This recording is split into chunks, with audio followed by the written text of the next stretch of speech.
Does anyone else feel like you're being reborn with this new moon in Scorpio? Like, I, this whole month, have felt like in such a funk, and it's weird because I've been traveling through France, like something I've been excited to do for like 8 months. But I've just felt in the biggest funk. And so I remembered like what I used to do to get myself into good mental headspaces. And for me, that is listening to motivational stuff, like inspirational stuff, personal development. And I honestly just forgot to brainwash myself with positivity because that is literally it. You can change your whole life by just changing what you tell yourself. So if anyone is a living example of this, it is me. I didn't know what I was going to do when I dropped out of college, so I worked customer service. I hated customer service after 4 years of doing it and moving up in that company, getting paid well. I hated it. I left on a whim. My Sag moon couldn't handle it anymore, and I started a business. My first business failed, but it taught me everything I needed to know to make the business I have now, teaching astrology and human design, successful. And I brainwashed my way to that success. The whole time my first business was failing, I told myself, this is it for me. Like, entrepreneurship is it for me. There's no way I'm going to work for other people again, ever.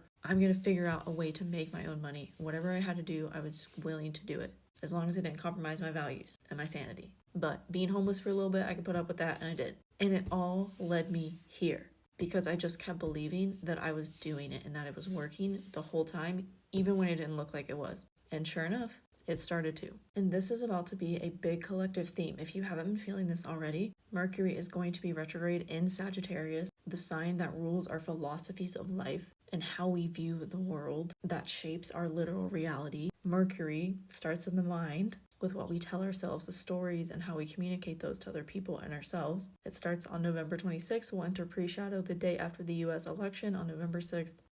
Retrograde will end on December 15th, and the post-shadow will end January 2nd, right after the new year. 10 days after that, the North Node will move into Pisces. I'm so excited for this one, y'all. Beginning a collective season of life that has us focused on our consciousness, our spirituality, what we're vibrating to, and releasing the reliance on the mind, starting to realize that we can use the mind as a tool to increase our spirituality and manifestation ability, or we can be a slave to the mind and the brainwashing that is susceptible to from other people if we are not doing our own brainwashing on ourselves to create the lives and reality that we want. I totally didn't start this video to go on that whole tangent, but let me know if it resonates with you, because I feel like I'm waking up to me again after a month of fogginess. Let's talk about it in the comments.